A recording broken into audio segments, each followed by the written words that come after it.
Silipin ang malawak na park at fountain of lights sa Laguna at higanting Christmas tree sa Quezon City sa report ni Joseph Moro.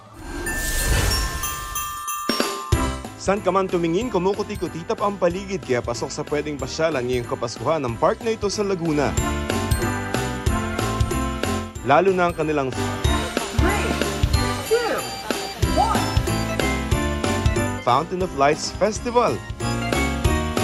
Marami kayong mapapanood, marami kayong mapupuntahan at talagang magkakaroon kayo ng experience na unique and one of a kind.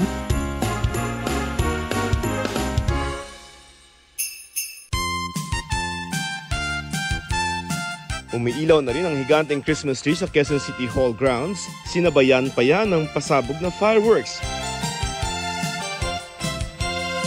Parang araw itong paalaala sa matayog din pasasalamat ng mga taga-QC.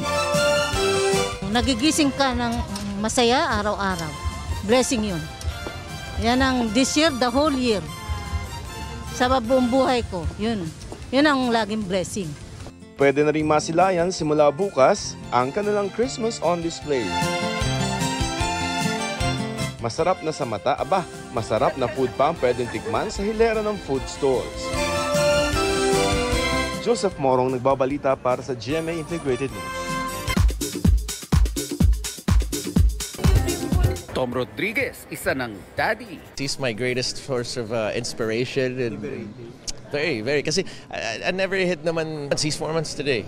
Ibinahagi ni Tom Rodriguez ang sketches ng kanyang baby boy na si Corbin, nakapiling ng kanyang non-showbiz mom sa Amerika. Hopefully I can be a great example for him, so that's what I strive for. Strive to be a good person, to pag nadapa tayo, you keep going back up. Bianca Umali nagpakitang gila sa paggamit ng balisong. Boyfriend niyang si Ruru Madrid nakaramdam ng takot. Cold plunging, bahagi raw ng wellness routine ni Blackpink Jennie. Korean idol na si Kim Myung-soo o L, balik Pilipinas para pumirma ng kontrata sa isang record label. Nelson Canlas nagbabalita para sa GMA Integrated News. Higit pa sa corona ang napanalunan ng magkapatid na drag queens na sumali sa isang prestihiyosong kompetisyon. Sa aking panayam, ikunento ni na Maxi at Angel kung paano sila hinubog ng mga pagsubok at ng pagtanggap ng kanilang pamilya.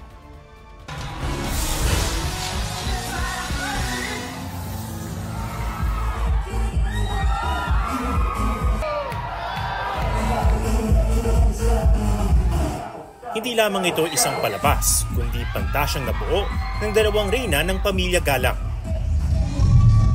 Sina Maxi at Angel. Mula sa matitingkad na kolorete hanggang sa magagarang kasuotan, naging sandata ng magkapatid ang pagiging pabulosa. Sa ilalim ng glamorosang bihis nila bilang drag queens, nakakubli ang mga pilat na iniwan ng diskriminasyon at stigma ng lipunan. Hindi naman sikreto na meron pa rin mga hindi nakakaintindi, merong discrimination, merong pangungutya. Ano yung mga personal experience yun doon? Kami, nung mga bata kami, parang nagbatang bakla kami, yung mga grupo ng mga sumasayaw sa kalye-kalye, mga street dancers. Every time na dumadaan kami, binabato kami ng basura. Yung daya, perang bote. Recess time namin, tapos pinahiran ako ng yema sa mukha dahil hindi niya daw ako gusto as classmate dahil bakla daw ako. Sa halip na magpaapi, pinipili nilang tumindig at ipaglaban ang sarili. Umabot ba sa punto na nakipagsuntukan ba kayo? Yes! Ang dami! Mga bakla sa San Andres, palaban eh. Hindi pwedeng binato mo kami ng basuro, papayag kami. Sumusugod din kami. Pa-fight din kami pabalik. Gusto niyo ng fight? Go pa. Puksaan.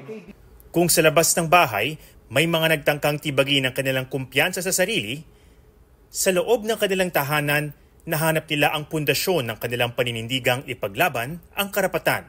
Growing up, parang sobrang ganda ng relationship ko sa parents ko. So, kami nag-come out. Ang maganda sa tatay ko, meron siyang kapatid na gay din, na transgenders. And sa family namin, madaming LGBTQ.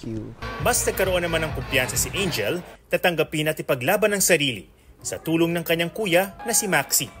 He's my motivation, he's my role model. Bago pa mangyari sa akin is ina-advise niya na haharapin mo yung ganito, pero kailangan kalma ka lang. Siya yung nagre-ready sa akin na, okay, hindi ako mahihirapan na pasukin tong landas na pinili ko kasi nandyan siya. Bitbit ang lakas ng loob na pinanday ng pagmamahal ng kanilang mga magulang, mas naipamalas sa magkapatid ang kanilang husay nang parehong lumahok sa isang prestigyosong drag competition. Nakapasok ng top 4 ang magkapatid at inuwi pa ni Maxi ang corona bilang drag superstar. Para kay Maxi at Angel, higit pa sa corona ang kanilang naiuwi, kundi pagtanggap. Hindi tama na parang i-humiliate nyo kami. Anak din kami ng Diyos. Maganda pa. Kami natatanggap kasi kulang sila sa edukasyon. Kaya sana makinig, sana maging open-minded. I hope in the future, maging normal na ka lang kami na tao. This world is for you and me.